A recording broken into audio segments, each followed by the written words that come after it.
Capítulo 14 do Evangelho segundo o Espiritismo. Honrai vosso pai e vossa mãe. Sabeis os mandamentos: não cometereis adultério, não matareis, não roubareis, não prestareis falso testemunho, não prejudicareis ninguém. Honrai vosso pai e vossa mãe. Honrai vosso pai e vossa mãe, para que vivais muito tempo na terra que o Senhor vosso Deus vos dará. Piedade filial. O mandamento, honrai vosso pai e vossa mãe, é uma consequência da lei geral da caridade e do amor ao próximo, porque não se pode amar o próximo sem amar seu próprio pai e sua própria mãe. Mas a palavra honrai encerra um dever a mais a seu respeito, o da piedade filial. Deus quis mostrar que, ao amor, é preciso juntar o respeito, os cuidados, a submissão e a condescendência, o que implica a obrigação de cumprir para com eles, de uma maneira ainda mais rigorosa, tudo o que a caridade recomenda em relação ao próximo. Esse dever estende-se naturalmente às pessoas que tiveram o papel de pai e de mãe, que têm ainda mais mérito, pois o seu devotamento é menos obrigatório. Deus pune sempre de uma forma rigorosa qualquer violação deste mandamento. Honrar seu pai e sua mãe não é apenas respeitá-los, é também assisti-los na necessidade. É procurar dar-lhes tranquilidade na sua velhice. É envolvê-los em solicitudes, como nos fizeram na nossa infância. É, sobretudo em relação aos pais sem recursos, que se mostra a verdadeira piedade filial.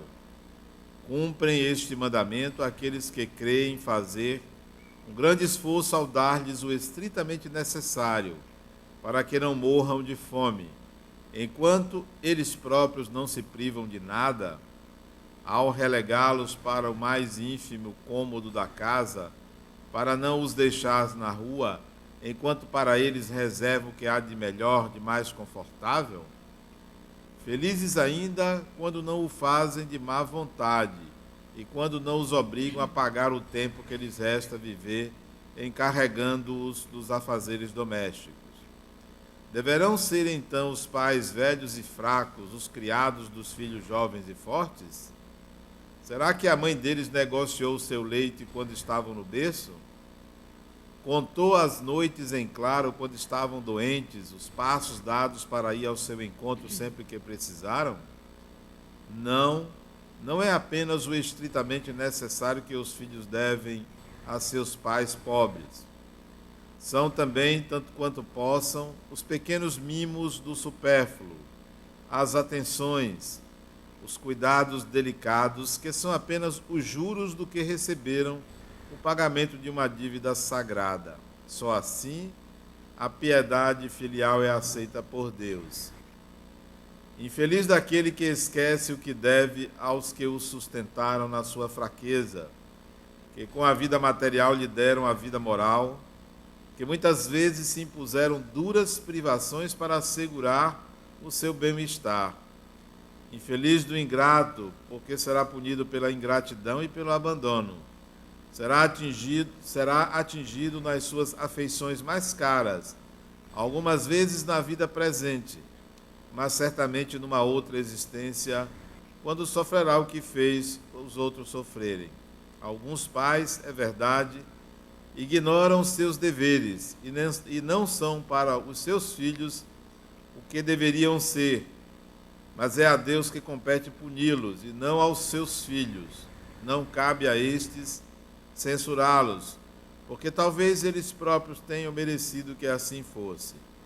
Se a caridade estabelece uma lei de retribuir o mal com o bem, de ser indulgente com as imperfeições dos outros, de não maldizer o próximo, de esquecer e perdoar os erros, de amar até mesmo os inimigos, quanto esta obrigação é ainda maior quando se trata dos pais. Os filhos devem, portanto, tomar como regra da sua conduta em relação aos pais todos os preceitos de Jesus relativos ao próximo, e dizer-se que todo procedimento condenável dirigido a um estranho é ainda pior quando dirigido ao próximo, e o que pode ser apenas uma falta do primeiro caso pode tornar-se um crime no segundo, porque então a falta de caridade junta-se à ingratidão. Deus disse: honrai vosso pai e vossa mãe, para que vivais muito tempo na terra que o Senhor vosso Deus vos dará. Então, por que promete ele como recompensa a vida na terra e não a vida celeste? A explicação está nas palavras que Deus vos dará, suprimidas na forma moderna do decálogo, que desvirtua o sentido. Para compreender esta frase, é preciso reportar-se à situação e à mentalidade dos hebreus da época em que foi dita. Eles ainda não compreendiam a vida futura. A sua visão não ultrapassava a vida corporal. Deveriam, portanto, ser mais sensíveis ao que viam do que ao que não viam. É por isso que Deus lhes fala numa linguagem à sua medida, e como às crianças, lhes dá como perspectiva o que os pode satisfazer. Eles estavam então no deserto. A terra que Deus lhes dará é a terra prometida, objetivo de suas aspirações. Não queriam nada mais, e Deus lhes diz que aí viverão muito tempo, isto é, que a possuirão muito tempo se observarem os seus mandamentos. Mas, à vinda de Jesus, suas ideias estavam mais desenvolvidas. Chegando o momento de lhes dar um alimento menos grosseiro, Jesus inicia-os na vida espiritual ao dizer-lhes: o meu reino não é deste mundo, é lá, e não na terra, que recebereis a recompensa das vossas boas obras. Com estas palavras, a terra prometida material transforma-se numa pátria celeste. Também quando Jesus lhes relembra a observância do mandamento: honrai vosso pai e vossa mãe, não é mais a terra que lhes promete, mas o céu. Aí estão as palavras de Allan Kardec a respeito do honrar vosso pai e a vossa mãe. É claro que nós tivemos um pai e tivemos uma mãe, mesmo para aqueles que não tiveram a oportunidade de conviver com um ou com o outro. Mas, por enquanto, a reencarnação na Terra exige a união de duas partes, uma masculina e uma feminina. E isso nos remete à existência de um ser que nos foi mãe, nos foi pai. E hoje, simbolicamente, estamos aqui comemorando o dia de amanhã, que é dedicado aos pais, àqueles que ocuparam essa função, porque na realidade é uma função. O pai de uma encarnação necessariamente não o será de outra encarnação. São espíritos que contribuem para a reencarnação de outros. E todos nós, homens ou mulheres aqui presentes, por conta da alternância de reencarnar como homem ou reencarnar como mulher, já tivemos a oportunidade de sermos pais, estar nessa posição de pai.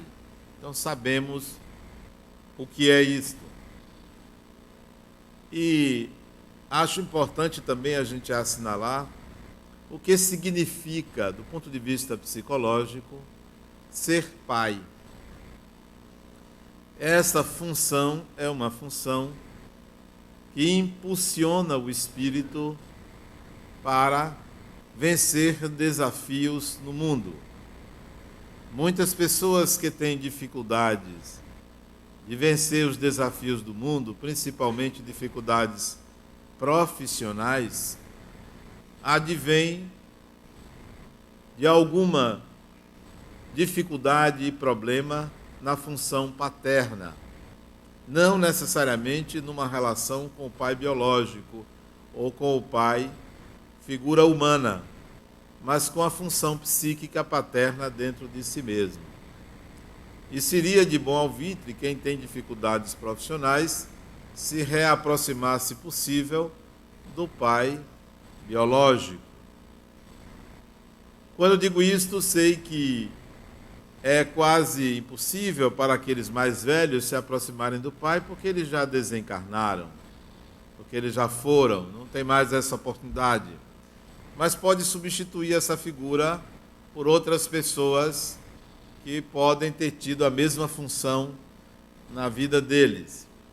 Eu me lembro de meu pai desencarnou em 1986, aos 85 anos de idade.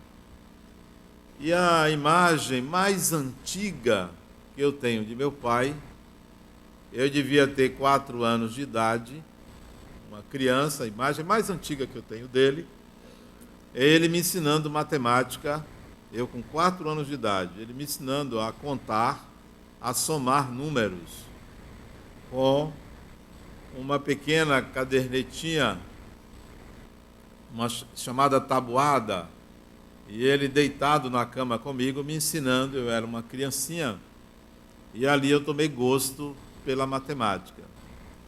E lembro da figura dele porque era quase meu avô, porque eu tinha 4 anos de idade, ele tinha 55, tinha a idade de ser meu avô. É até uma dificuldade da gente entender um pouco isso quando nossos pais são muito mais velhos do que nós. Há um distanciamento das experiências. Nem sempre são possíveis, por exemplo, na adolescência, se viver experiências comuns com os pais, porque eles já não têm o mesmo pique quando a diferença de idade é muito grande. Então eu aconselho vocês a terem filhos mais cedo. Não que vão evitar filhos quando os cabelos brancos já chegaram, mas isso provoca um certo distanciamento. O pai se torna avô. Então meu pai e foi avô pela diferença de idade. Ele tinha mais filhos, eu não era nem o caçula, nem o mais velho, mas eu sentia que havia uma dificuldade dele viver as experiências que eu queria viver. Não podia ir mais e jogar bola comigo, porque ele não tinha mais saúde para ir jogar bola comigo quando eu tinha 8, 10 anos de idade. Não podia ir à rua brincar comigo, porque no interior a gente brincava na rua. Aqui, principalmente em Salvador, brincar na rua você pode ir e não voltar, né? Aqui já é mais difícil brincar na rua, dadas as condições de segurança que o nosso Estado oferece para nós. Mas ele não acompanhava a minha juventude, a minha meninice e a minha juventude. Só acompanhava em casa, porque ficava muito tempo em casa. A essa altura ele já era aposentado. Naquele tempo as pessoas envelheciam mais cedo. Hoje uma pessoa de 70 anos já não é idoso. É porque a lei determina, mas não se sente. A pessoa começa a envelhecer mesmo lá pelos 80 anos, hoje. Mas na época, com meu pai, uma pessoa de 40 anos já era uma pessoa velha. Era velha. 50 anos, então, já estava quase gagá. Mas hoje não. Hoje uma pessoa de 60 anos já está ativa e ainda quer namorar. 70 anos... Vou falar em namorar, fazendo um parênteses. Minha esposa tem uma amiga da mãe dela e amiga dela, que tem 81 anos e casou recentemente com um homem de 86. Não sei o que vão fazer, mas casaram. Casaram mesmo, rapaz. Não sei, quer dizer, é uma descoberta isso, né? A gente vai descobrir o que é que vão fazer. Voltando a meu pai, então, nós tínhamos essa diferença de idade, então, nosso relacionamento maior era dentro de casa do que na rua, porque ele não acompanhava, né? E tinha muitos filhos. Ele tinha 14 filhos e dentro de casa tinham 10. Então não dava para acompanhar todo mundo. Aquele tempo, aí sim se tinha muita coisa o que fazer, né? Era fazer filho. Então, ele teve 14 filhos. Com minha mãe foram 10. Bom, mas eu me lembro dentro de casa a forma como ele foi pai. Uma forma diferente, mas muito diferente. Ele tinha uma predileção por um dos filhos dele. E, coincidentemente, dos 10 filhos, ele tinha uma predileção por mim. Meu irmão está ali assistindo, deve ficar com ciúme, mas ele tinha uma predileção por mim. E eu me lembro uma vez, eu era uma criança como outra qualquer, eu devia ter meus 6 anos de idade, ou talvez 7 anos. Não, tinha mais, tinha uns 9 anos de idade. E eu fiz uma traquinagem lá qualquer. E minha mãe estava ocupada, não podia me disciplinar naquele momento. Estava com um filho no colo, estava na cozinha, a casa era pequena. E aí ela chamou por meu pai e disse, eles me chamavam de Marcos, que é meu segundo nome, né? E chamou meu pai, Ostílio, dá uma surra aí, Marcos. Veja que sadismo, né? A pessoa querer me bater. Como é que uma mãe faz isso com o filho? Chamar o pai para me bater. E meu pai, que não conseguia decidir nada na vida, senão depois de consultá-la, tudo que ele fizesse, ele perguntava a ela, era uma obediência cega, totalmente cega. E meu pai era um homem alto, forte, minha mãe era sergipana e baixinha. E mandava nele assim, como quem manda, nem cachorrinho obedece tanto. Ele obedecia. Mas ele tinha uma preferência por mim e ela pediu para ele me dar uma surra. Ele ficou em conflito, eu notei que ele ficou em conflito, eu queria tirar partido do conflito dele. Ele me prendeu entre as pernas e começou a surra dele. E eu já comecei a chorar antes de apanhar. Ele, em vez de tacar a mão no meu corpinho pequeno, lindo como sempre, batia na coxa dele para fazer barulho. Para ela pensar que ele estava me batendo. Esse era meu pai. Ele fez isso comigo. Ele fazia que me batia para atender a ela. E eu chorava. Eu chorava, não era para mim não era um teatro, porque eu ia apanhar, eu já esperava apanhar.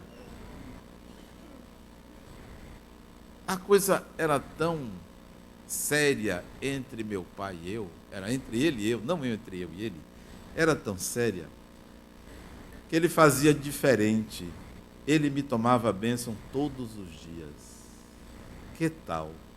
Desde criança, ele me tomava a bênção. Bença, meu filho. Eu não sabia o que responder, porque eu ficava envergonhado da reverência dele à minha pessoa. Era impressionante como ele invertia os papéis. Invertia. O único momento que ele não invertia os papéis era o cuidado de me ensinar matemática, ciências. Ele tinha o prazer de me ensinar. Não sei se fazia com meus irmãos, mas comigo ele me chamava e me falava coisas da vida, provérbios. Ele gostava de falar latim e vinha com os provérbios em latim, me explicava, me ensinava principalmente matemática, me ensinava sobre... Ele era militar, sobre o exército, sobre disciplina. Ele foi um professor. Como reclamar de um pai dessa forma, que teve essa função de pegar um filho e encaminhar esse filho para o conhecimento, para o estudo. Não fumava, gostava de tomar uma cerveja, mas não era alcoolista, bebia moderadamente. Uma vez, gostava de festa, eu não gostava. Uma vez ele me pediu para levar uma festa. Eu já fui assim contrariado, porque eu não gostava, era da casa de um amigo dele. Eu disse: tá bom, meu pai, eu vou com você. Para lhe acompanhar, ele estava sozinho, minha mãe tinha saído. Aí ele estava na festa, eu queria ir embora, já eram quase 11 horas da noite. Eu disse: meu pai, embora. Ele olhou assim para mim e disse: olha, pela primeira vez eu peço a você que me respeite, né? Eu peço a você que me respeite, eu estou me divertindo. Meu pai, mas eu estou com sono, eu quero ir para casa, eu vou deixar o senhor aí. Ele olhou assim para mim, baixou a cabeça, pegou uma ponchetezinha dele e foi comigo, contrariado comigo. Aí no caminho eu disse a ele: ó, meu pai, não tem jeito, eu sou assim, eu não gosto. O senhor me chamou, o senhor que quis que eu fosse com o senhor, eu não gosto, sabe que eu não gosto de festa. Da próxima vez o senhor chame outra pessoa. Por que o senhor me chama para ir? Mas ele queria a minha companhia. Eu queria a companhia dele, mas eu não queria a festa. Porque não bebo, não dançava, não paquerava, parecia que era. Então ia fazer o quê na festa? Ia fazer o quê na festa? Não tinha nada para fazer na festa, né? Ficava ali olhando as pessoas só, analisando a vida dos outros. Não tinha nada a fazer. Mas ia porque ele me chamou. Aí, chegava em casa, né, ele veio o caminho todo contrariado e eu dando uma lição de moral nele. Chegava em casa, como eu já tinha descarregado tudo que eu pensava, e ele ouvia, aí ele voltava a sorrir. Naturalmente, não ficava mais zangado. A zanga dele comigo era 5 minutos. Depois passava, pronto. Ele já me falava outra coisa, gostava de ler muito, né? Então, um pai como esse só pode deixar num filho o desejo de ser um pai melhor. Só pode deixar no filho a vontade de fazer a mesma coisa com os filhos, ou melhor. Ele tinha algumas tiradas, né? Uma vez eu dei uma carona a ele, isso ele já tinha uns 80 anos, eu dei uma carona no carro. Eu tinha um carro, eu tinha uma Brasília bege, isso em 1977, 78, eu dei uma carona aí. E ele era um homem muito disciplinado e ele reclamava dos motoristas. Eu ia dirigindo e ele reclamava dos motoristas. Aí eu parei o carro e disse: meu pai, vamos fazer o seguinte, o senhor tem 2 escolhas, ou o senhor vai a pé, ou o senhor fica em silêncio no meu carro. Porque eu tratava ele como pai, ele como filho. Ou isso na rua, no meio da rua, ali na Avenida 7, eu parei o carro, porque estava reclamando com os motoristas, eu não reclamava com o motorista. O senhor tem 2 escolhas, ou o senhor vai a pé, ou o senhor fica em silêncio no meu carro. E eu sério, zangado com ele. Ele olhava assim para mim como dissesse: não faça isso comigo, né?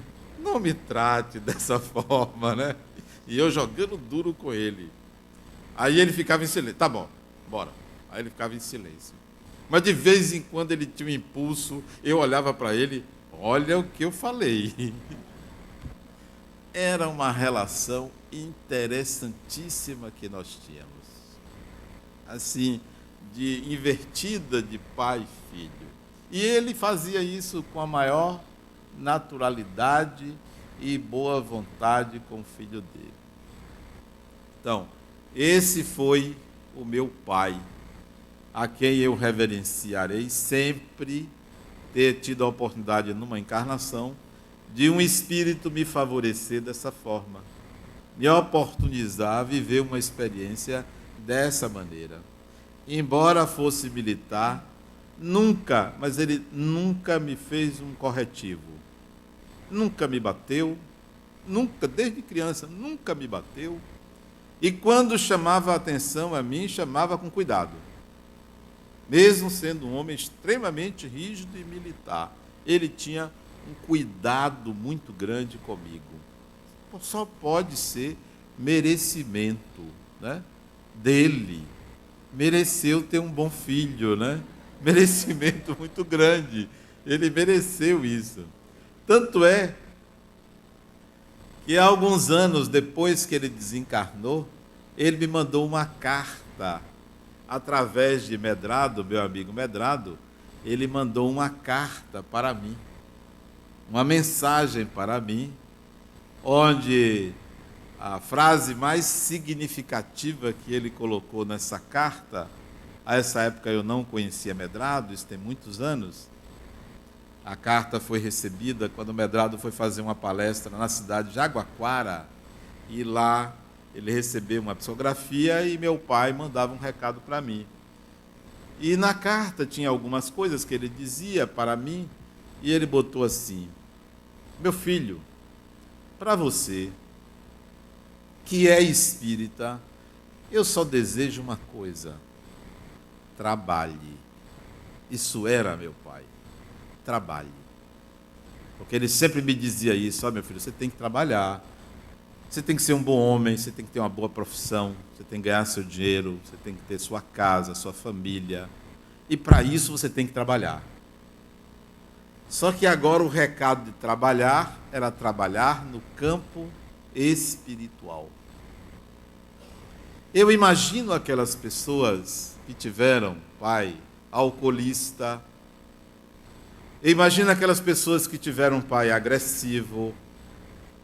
Eu imagino aquelas pessoas que não tiveram pai desde a infância. Eu imagino aqueles pais que são pessoas difíceis dentro de casa. O quanto gostariam de ter tido a experiência que eu tive nessa encarnação com meu pai. O quanto isso foi balizador para a minha vida. É claro que a experiência com minha mãe foi muito mais significativa do que com meu pai, porque, pensando de fato como as coisas aconteceram, mãe é mãe. As experiências emocionais que eu tive com minha mãe são impagáveis, né? Muito mais significativas do que eu tive com meu pai. Mas com ele teve esse caráter, e que eu acho que todos mereceriam ter experiências desse tipo. Eu vejo no meu consultório, e aqui mesmo, os problemas que a ausência paterna provoca nos espíritos. Eu vejo os problemas que provoca nos filhos homens um relacionamento ruim com o pai. Como isso dificulta a vida profissional, como isso limita. Já eu não tive essa dificuldade, mas isso provoca dificuldades na vida, principalmente do filho homem.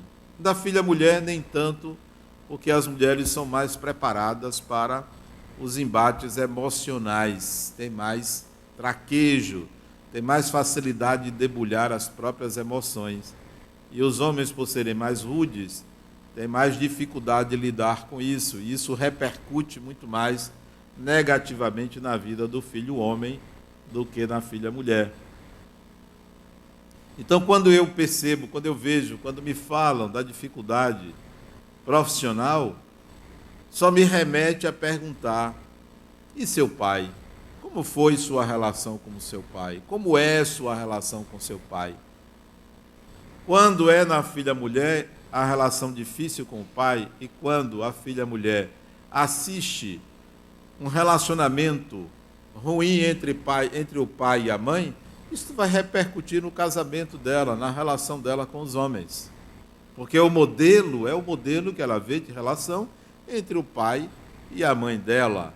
Então, o prejuízo para a mulher, em geral, é o prejuízo nas suas relações, porque ou ela reagirá a homens como seu pai, ou ela tenderá a querer um homem semelhante a seu pai.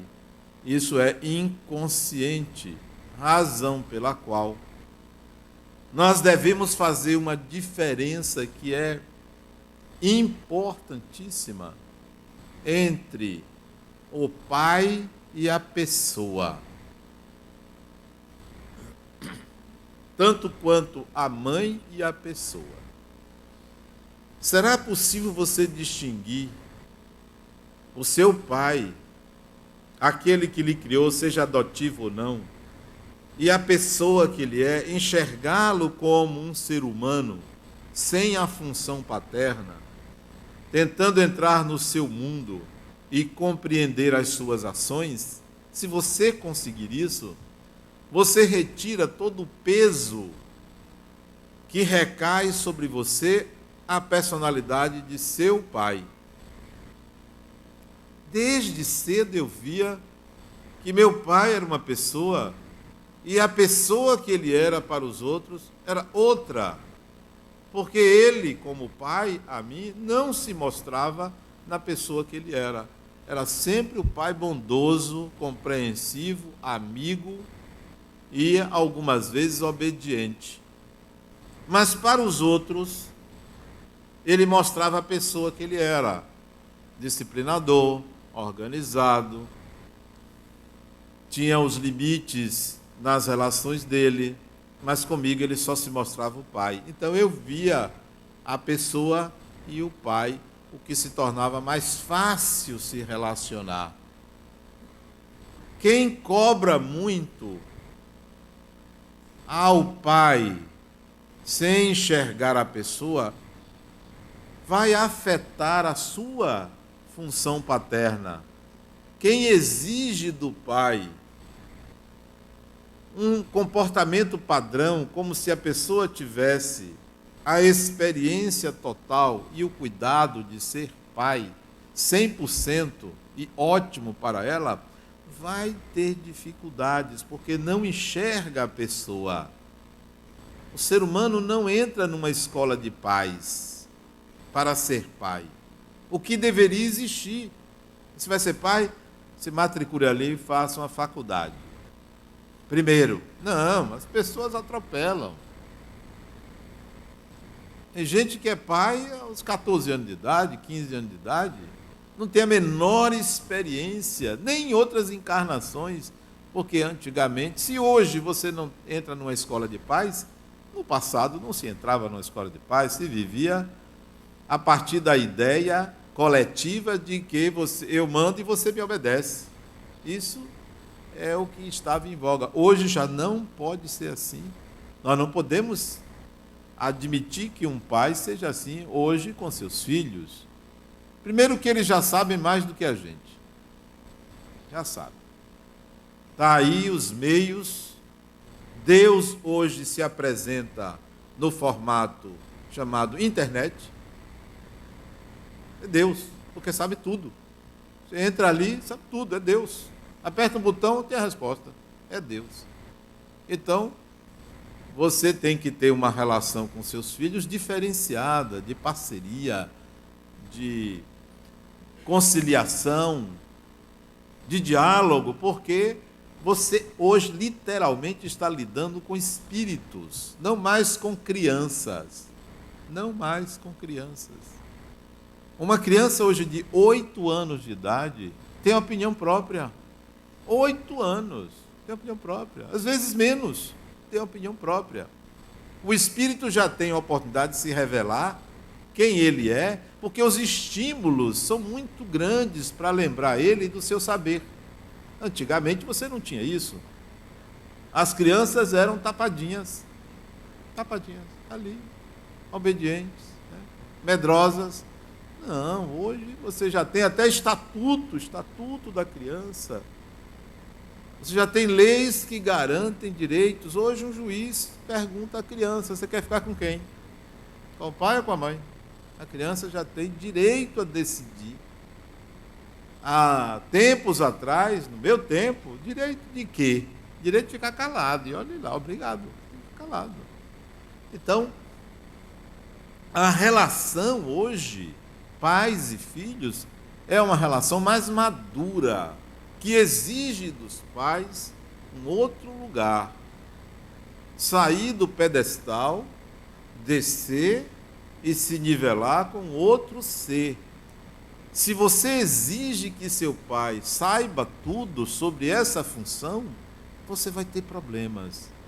Querer um pai que aquela pessoa não sabe corresponder, não tem condições de corresponder, mas você exige que ele lhe dê carinho, atenção, cuidado, tudo, lhe trate bem. E ainda lhe chame de meu amor. Como se o outro não tem aquela expertise, não tem aquela capacidade. Não exija do outro o que você não pode dar. Você não sabe dar, você exige do outro. Se você sabe dar, você não exigiria, você daria ao outro. Exigir de um pai ou de uma mãe, mas nós estamos tratando do pai. Exigir de um pai que ele seja modelo é um equívoco muito grande. Ele tem os seus limites. Seja você o que ele não foi para você. Dê a ele o que ele não lhe deu. Muito provavelmente o seu pai mudará com você se você inverter. Inverter. Há tempos atrás eu disse a um deles, que veio aqui se queixar da filha. Não consigo aceitá-la. Chega em casa a hora que quer, chega de madrugada, não fala comigo, às vezes nem me olha, não me dá carinho. Reclamando da filha, brigou comigo outro dia, reclamou, porque eu simplesmente não quis atender um pedido da mãe dela. Aí eu perguntei, quantos anos tem sua filha? 24 anos. Eu, criatura, você ainda quer ser pai de uma pessoa de 24 anos? Eu pensei que tinha 4 anos de idade. 24, deixe de ser pai. Para que você quer ser pai de uma pessoa de 24 anos? Como assim eu deixar de ser pai? Saia da função de pai e entre na função de amigo. Pronto. Como é que você quer regular o horário de uma pessoa de 24 anos de idade? Deixe ela chegar a hora que ela quiser. Dê a chave da casa e vá dormir. O que você quer fiscalizando a vida dos outros? 24 anos. Eu tenho 3 filhos. Com 16 anos, quando completava 16 anos, está aqui a chave. Ó. 16 anos. Meu pai quer ir para a festa, você vai buscar. Eu vou dormir. Vou buscar filho em festa, você não arranja quem lhe traga, não? Pega um táxi, arranja quem lhe traga. Eu não vou buscar filho em festa, não. Meu pai, mas e se acontecer alguma coisa? Você não quer ir à sua festa? Vá, se acontecer alguma coisa, é porque você foi à festa. Eu sou seu guarda-costas? Não, eu sou seu pai, não sou seu guarda-costas. Mas é assim mesmo. Nunca fui buscar filho em festa de madrugada. Filho e filha. Filho e filha, mulher. Não vou não. Levar se eu tiver tempo. Se for cedo, eu posso até levar. Até 8 da noite eu levo. Só que as festas eram 10, 11 horas. Nunca levava. Não, vou nada. Mas meu pai, não sei aonde a festa. Mas você quer ir não sei aonde. Assuma que você quer ir não sei aonde. Eu não sou seu guarda-costas. Não sou. Não sou de jeito nenhum. E não levava. Toma aqui a chave da casa. Nunca sabia que hora chegava. Não, eu estava dormindo. A mãe, às vezes, ficava acordada, esperando para saber. Quando chegava no dia seguinte para mim, você sabe que hora fulana chegou? Eu disse, não sei, nem quero saber. Não me conte. Para que deixe ela? Deixe a pessoa viver a vida da pessoa. Por que eu vou estar fiscalizando horário de filho? Eu sou o pai que hoje eu acho que a maioridade penal, civil penal, deveria ser 16 anos. Civil e penal, deveria ser 16 anos, porque já tem absoluta consciência do que faz. Não são mais crianças, não são. Sabe o que faz? São espíritos, devem arcar com as consequências do que fazem. Agora, venha, sente aqui no meu colo, vamos conversar. Eu me lembro que minha filha trouxe o boletim dela. Tinha 12 aninhos, boletim, tudo vermelho, colorido, coisa bonita, né? Eu disse, que maravilha, minha filha, todo bonito, né? Ela já veio chorando. Senta aqui no meu colo, minha filha. Meu pai, ó, aqui, ó, parece que só tinha passado em uma, educação artística, né? Era uma artista ela. Só tinha passado em uma, educação artística, né? Passou arrastado. Isso na segunda unidade. Uma maravilha, era 3, 2, né? 1, 4. Que coisa bonita, rapaz. Que negócio interessante. E ela chorando para me mostrar o boletimzinho dela, 12 aninhas. Então, minha filha, não se preocupe com nota, minha filha. Você passa, se você quiser, você passa. Por que você vai se preocupar com nota? O que eu posso fazer para lhe ajudar? Meu pai, você chorando, meu pai, você já faz tudo. Minha filha, você resolve. Estude, você passa. Eu sei que você é uma pessoa inteligente, você é minha filha. Minha filha, você é uma pessoa inteligente, você passa, não se preocupe não, estude mais um pouco, você vai passar. Pronto, a mãe pegava uma espada de plástico, rimê, e ficava assim com a espada na mão. Ou você estuda ou apanha. E eu, como meu pai, minha filha, se você se esforçar um pouco, você passa. Pois essa menina faz hoje doutorado na USP. Essa. Está entregando o mestrado, a tese dela, a dissertação de mestrado essa semana, mas já cumpriu alguns créditos do doutorado. Que tal? Essa que eu disse, ó, se você quiser, você passa. Por que eu vou ficar massacrando a cabeça de alguém? Se ela não passasse, são os limites dela. O espírito tem limites. E quem fez os espíritos foi Deus, não foi eu. Não sou eu que vou ficar exigindo, como pai, que a pessoa corresponda ao meu ideal de filho, porque a gente quer que os nossos filhos sejam os primeiros. Eu não quero esse negócio de primeiro nem segundo. Seja quem você puder ser. Eu me orgulho de meus filhos pelo amor que eu dei, pelo amor que eu recebo, não pelo que eles desempenham na sociedade, porque isso é vaidade. Não. Seja jardineiro, seja pedreiro, seja médico, seja o que for, eu me orgulho de serem pessoas do bem, mas não por função que ocupa na sociedade, por se destacarem. Eu me lembro que meu filho foi para um campeonato de natação. Ele devia ter seus 3 anos, 4 anos de idade. Campeonato de natação, aquelas coisas. E eu fui lá, né? Aí tinha um bocado de menino, ele com a boia aqui, para pular na piscina. Aí o instrutor disse, já! Ele ficou. Todo mundo foi, ele ficou. Ali, com medo de pular. Aí eu digo, rapaz, esse aqui puxou a minha. Esse é dos meus. Eu não tinha esse negócio de fazer, ir assim de vez. Eu sempre fui devagar. E que é uma coisa boa você ser devagar. Tudo tem seu tempo, tudo tem sua época. Esse negócio de sair na frente, de querer... Que nada. Quem fez a pressa não foi eu. Aí eu cheguei perto dele, Diego, pule. Ele olhava assim, água fria, que dava dó. Coitado do bichinho. Aí teve uma hora que eu disse, rapaz, é melhor não pular nessa água não, rapaz. Sai daí, que esse negócio não é para você não. Que nada você ficar exigindo que os filhos ocupem uma posição de destaque. Isso é paranoia de pai, de mãe. Que nada deixa a criança ser da forma espontânea e natural. Estimule, mas não exija como se você estivesse num quartel. Não. Os nossos filhos são espíritos. Como disse Hermínio Miranda, são espíritos, são pessoas. E os nossos pais são espíritos, são pessoas. Hoje são nossos pais, amanhã podem ser nossos irmãos, ou a gente nem encontrar, porque vai contracenar com outros.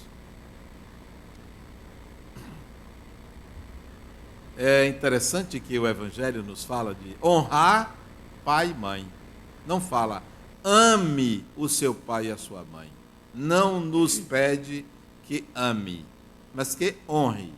Honrar significa respeitar. Honrar significa cuidar nas necessidades. Não é amar. Ninguém é obrigado a amar a ninguém. Eu não sou obrigado a amar minha mãe. Eu não sou obrigado a amar meu pai. Eu não sou obrigado a amar meu filho. Eu não sou obrigado a amar a ninguém. Porque o amor é algo que você aprende, você desenvolve. Então, o conselho é: honre seu pai e honre sua mãe. Quando ele desencarnou, no dia que ele desencarnou, dia 12 de outubro de 1986, uma manhã de domingo,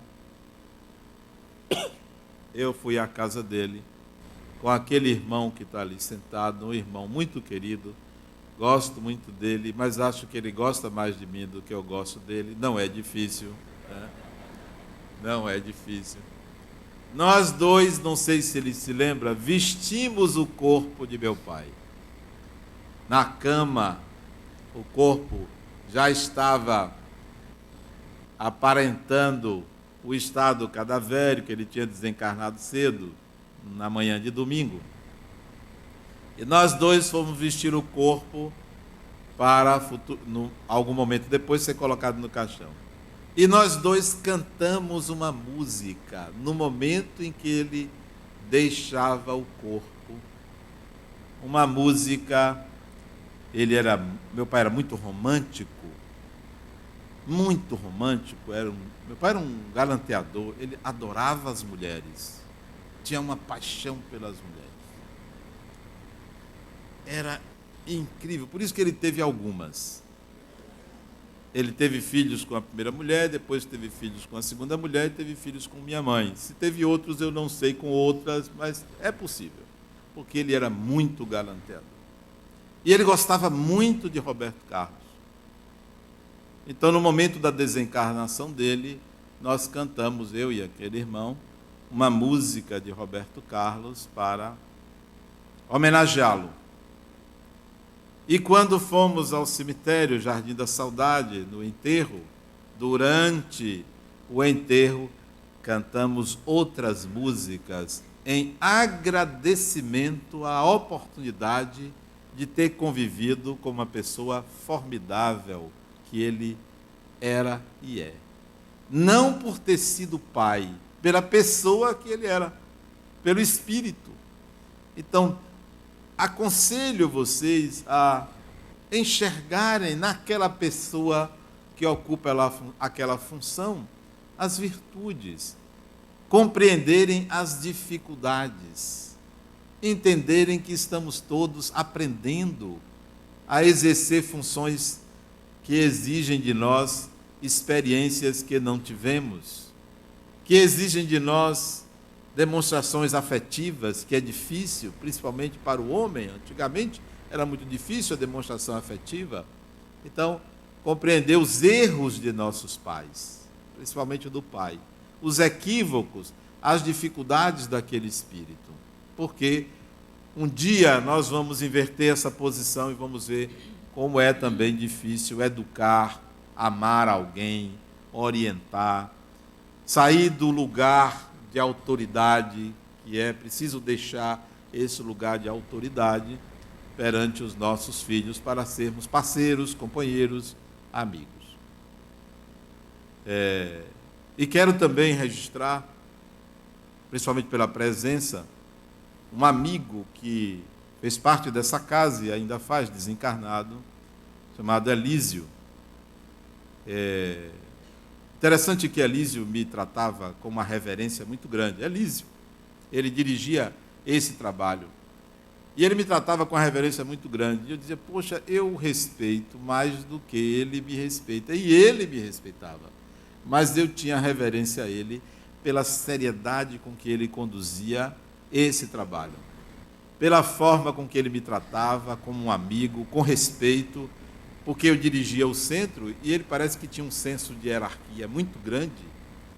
E eu era mais jovem do que ele, acho que ele era mais jovem, eu acho que eu era mais jovem do que a Elisa. Acho que ele devia ser 1, 2 ou 3 anos mais velho do que eu. Mas eu achava que ele tinha uns 20 anos a mais do que eu, porque ele se mostrava muito sério para mim, com um respeito muito grande.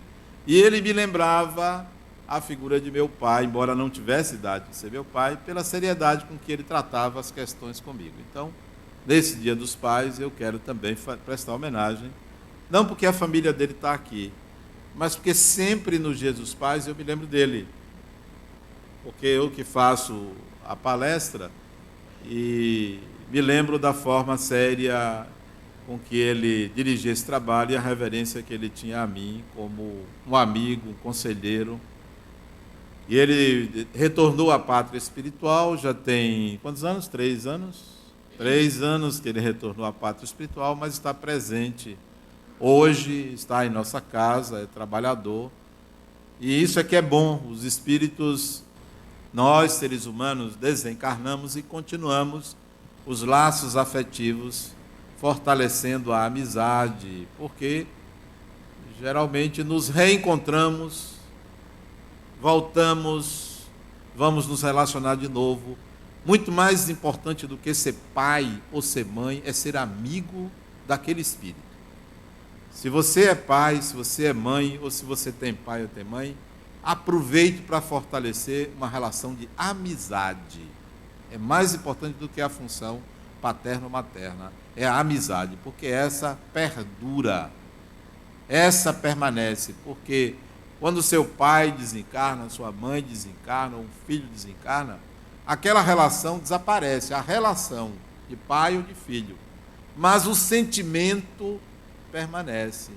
E o sentimento mais puro que se pode ter por uma pessoa é o sentimento de amor de amigo, porque não tem obrigação. E o amor de pai e de mãe tem a obrigação de cuidar.